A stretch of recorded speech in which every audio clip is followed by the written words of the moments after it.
freedom to be human, to realize sacredness, to transgress and to love. Welcome to the Siddique space.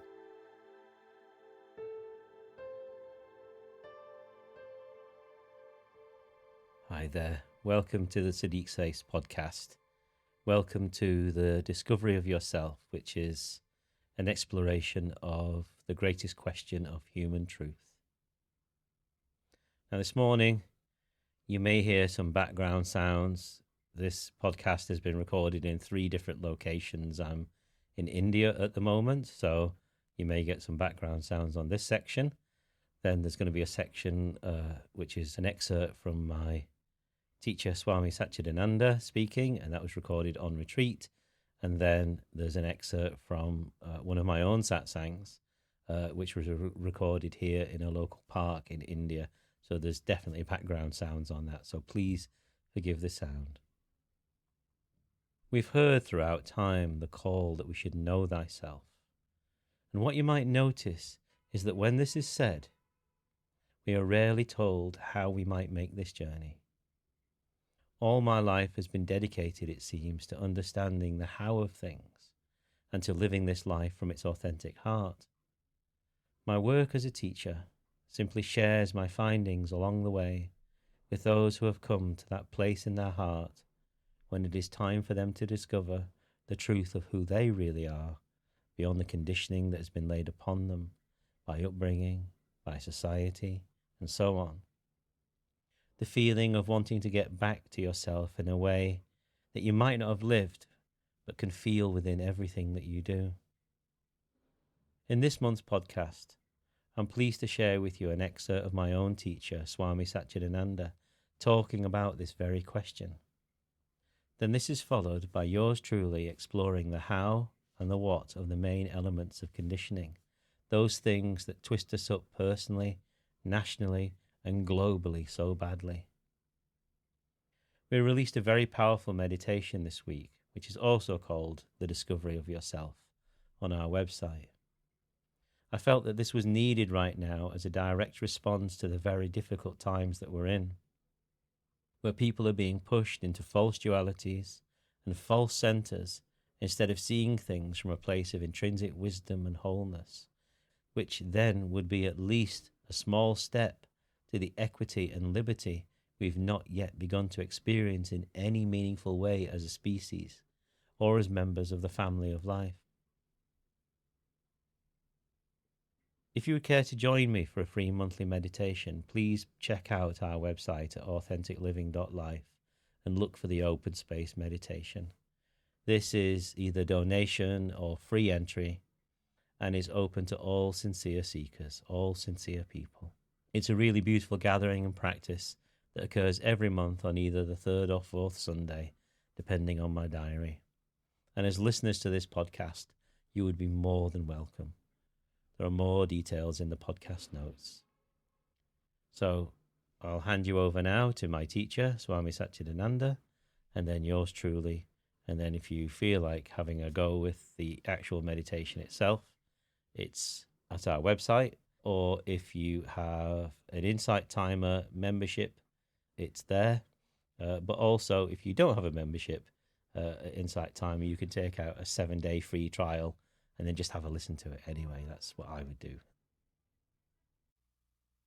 There is a commandment in the Holy Bible.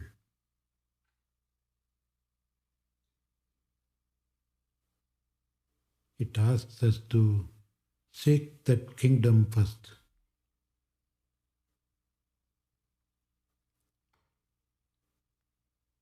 It says that our first and foremost duty, the purpose in life, is to seek that kingdom which is within.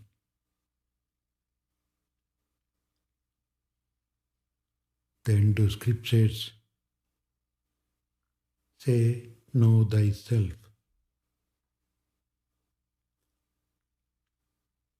First, ask yourself, Koham, who am I? Who am I?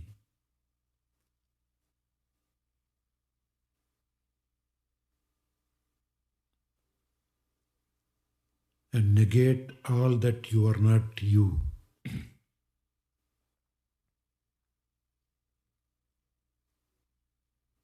All that you own, you possess,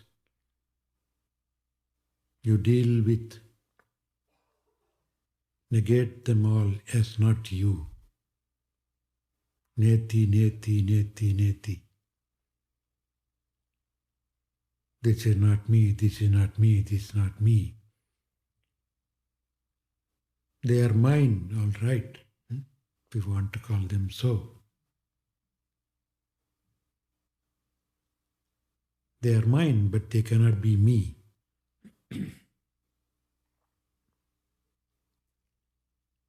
Everything we call ours, it's not us. My body, my mind, my intelligence, my money, my home, my name, my fame. It's all something you earn, you possess, or you lose, my loss. Even that is not you. That's your loss, but not you. Your gain is not you. You gained it, you lost it.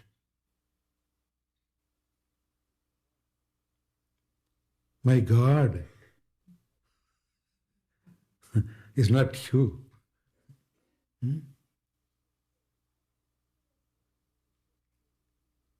Then when you push at everything that you call mine, mine, mine, mine, mine,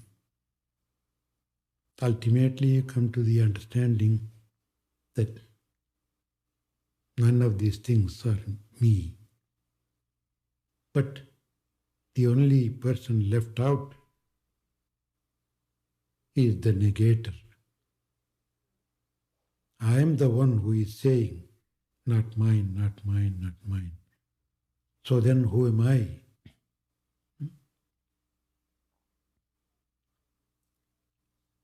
When all this is not mine, who am I? That is where the real spiritual life begins.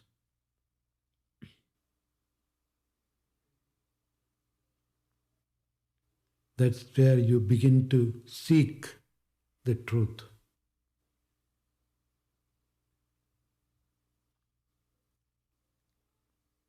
That's where you begin to know yourself.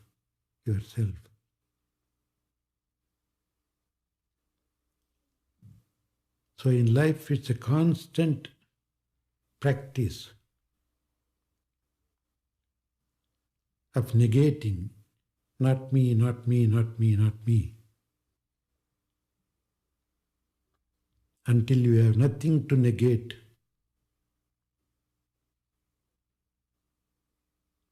Then you are isolated.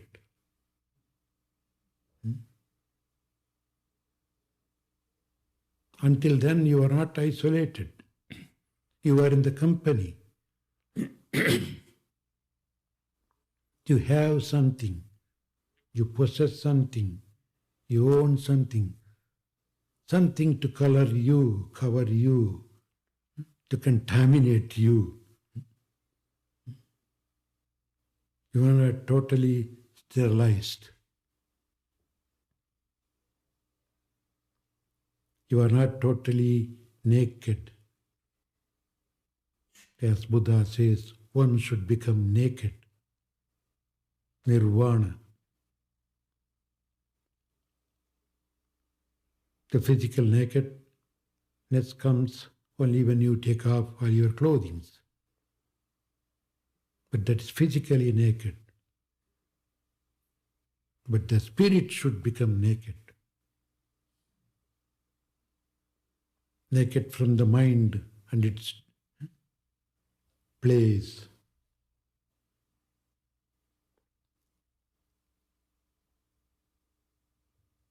until we realize our own true nature, that is self-realization.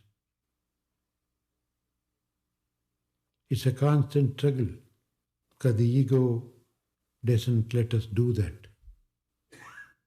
The ego wants to possess so many things. Mind, mind, mind, mind, mind. It gathers a lot of mind and it becomes a minefield.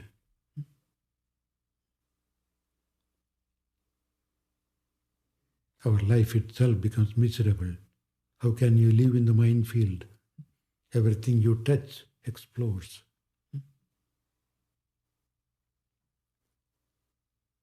That is the process. The process. If you can't do it by yourself, most of us cannot do it ourselves. It's very difficult because the ego doesn't allow us to do that. I am here, why worry? I will make you comfortable, make you happy. You get something, you will be happy. Get money, you will be happy. Get name, you will be happy. Fame, you will be happy. It constantly guides you. Doesn't want to become disintegrated.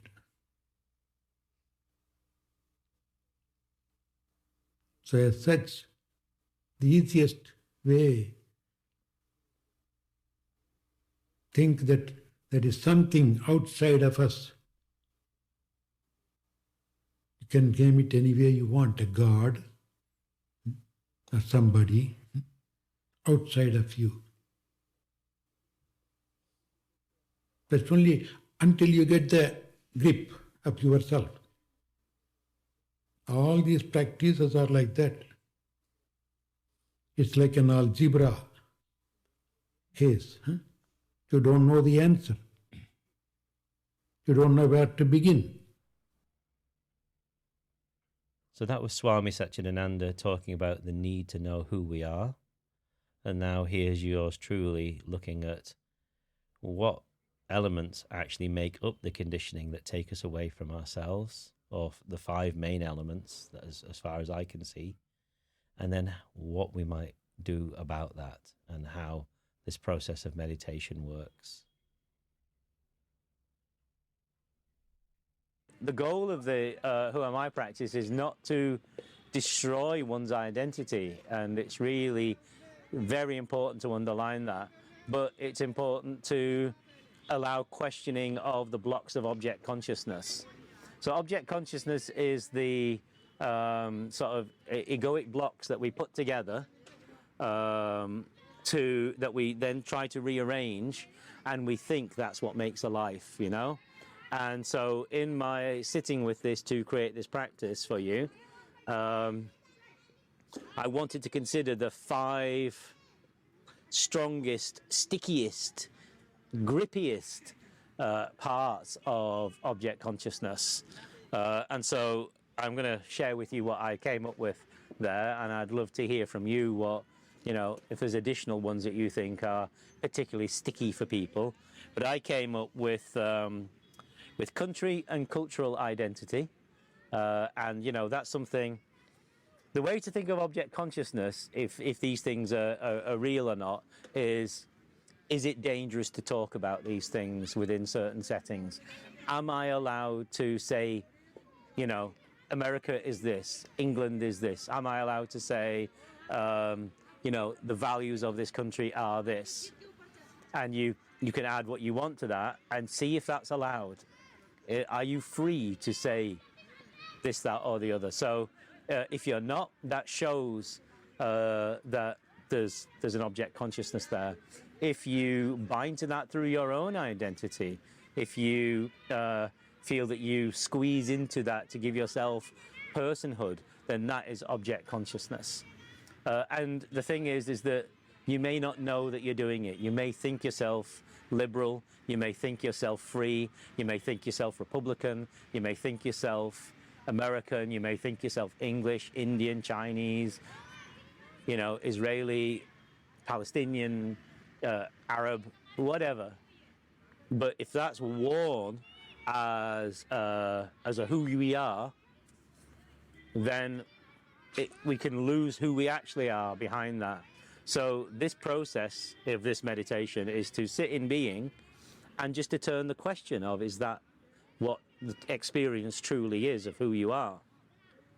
It's that simple. You sit in the foundational aspect of being, the ground of being, the base of ourselves, and we then just turn questions over gently. We're not seeking yes and we're not seeking no. And then secondly, this is not the order in the meditation. When I do the meditations, they just come out spontaneously. So it's come out in a different order. I think I started with this one. So family, our family values, our family identity. You know, that's something that is so woven in that we mistake for ourselves. And yet we're not those things as well. You know, you're not from the land that you're from. But a country is only an invention. You know, and in terms of what it says it is, and then we try to bind to that. A family is the same. A family will invent itself, but the true resonance of the beings in that family, now that's another thing altogether, and the illumination and the awareness and the love that's there. So it's about picking out authentically what's real in us and allowing it, you know, to kind of shine through the objects, or to see that there's space around the objects and that we're not just the objects themselves. In fact, we may not be the objects at all, in fact, and we may not have to keep moving them about. Thirdly, I've written down money, finance. So much of, you know, the fear of death and the relationship to money are so intertwined with each other. The monetization of our very existence from the moment you're born. If you're born in the US, there's a hospital bill when you're born. There isn't in the UK until they can get away with it. You know, there isn't in Europe. There isn't in many other places of the world. And a lot of the tax dollars or the tax pounds from certain countries go to pay for other countries to not have to pay for those things, and all sorts of stuff going on around that. But our identification with our money, you know, gives us comfort, which then means we can't move on with our practice a lot of the time, because we will always feel safe, or we will always be in layers of things, you know, seeing ourselves above others, or thinking that people want to take from us, or seeing the world as give and take in those terms. Fourthly, religion. And the identity that goes with that. So whether that's at a cultural level, which is kind of like the lowest level of religion, which is just saying something like, you know, I am a Christian, or I am a Buddhist. And I, you know, when somebody declares themselves to me, had this happen a little while ago. I was in like a designer clothing store. This guy paints these beautiful jackets, and within seconds he's telling me he's a Christian and that he's always been a Christian. And I wanted to say, well, how do you know? Who decided that for you, you know? You know, have you actually studied and sat and examined the teachings? But of course you don't do that. But, you know, people will self-identify and actually have no feeling for the God of things whatsoever. At a Gnostic level, of course, every religion is part of the true path. Every religion will lead us when met sincerely. There's not one better than another. Though some are more open than others, and some actually access the heart a lot better. So when we turn over the question of religion, it's not a criticism of religion, but rather it's a meeting of ourselves and a seeing where the layer of religion is within ourselves. And then finally, and this is probably the biggest one of them all, because it is the most monetizable aspect of ourselves, would you believe, is our vasana, our pain body. And we are so manipulable and manipulative of ourselves and others because of the unconsciousness of vasana within ourselves. And even positive things like our love models, our identities, our connections to our religious models and so on, are our vasana. So all of the previous ones, the things that we've talked about, are grooves that are worn into us. The family values will be worn into us. The way that things are taught to us, the values, the religions, the who we are in the country, those are grooved into us so that our energy always runs into them. And notice that if we do go to say something that is not of the norm, how quickly the reactivity is there, even within ourselves, about things. So rather than being embattled with this and saying, well, I'm not those things anymore, the Who Am I meditation will allow you to come to the sense of self, the sense of the light that is through all things, that is you, expressed as you, but you will also see the relation to those things very, very quickly. It's a daily practice, I would recommend, and you know, particularly if these are if you're having sticky patches in this time that we're going through right now, and you're not sure where you stand with things, or you find things pulling you in certain ways, and of course, what may be surprising to you as you do realize self away from or in relation to those 5 objects of consciousness is that your movement and your action wants to be different to your training, to how you've been brought up to be, that your life is different because of that. And of course you know this already, because here you are in the open space, here you are meditating, here you are, you know, doing spiritual work, here you are working with your vasana and your pain body and your shadow and internal family systems and inner child and so on. So you wouldn't be wanting the status quo, but when you get down to this level of stuff with these basic blocks, it can be really interesting, because we may have hung to these things for so long. You will not end up empty. You will not end up some shell without these things. What you end up is actually you.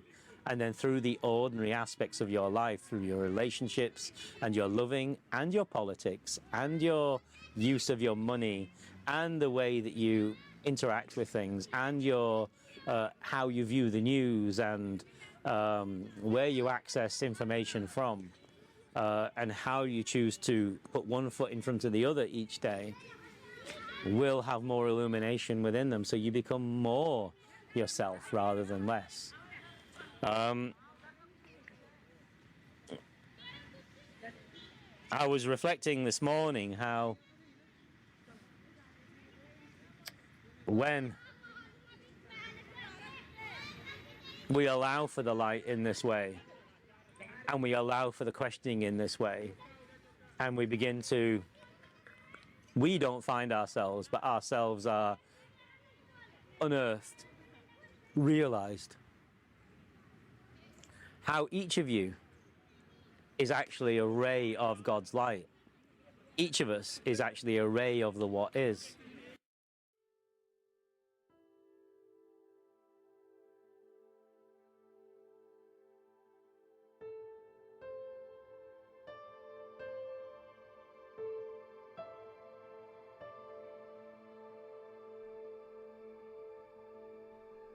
Thank you for listening to the Siddique Space podcast. It's been a real pleasure to share this with you today. Hopefully I'll see you next time. Do subscribe over on the Substack. Do take a look at www.authenticliving.life, where all of our meditations are and our teachings. Thank you so much for being here. Lots of love to you. Take care.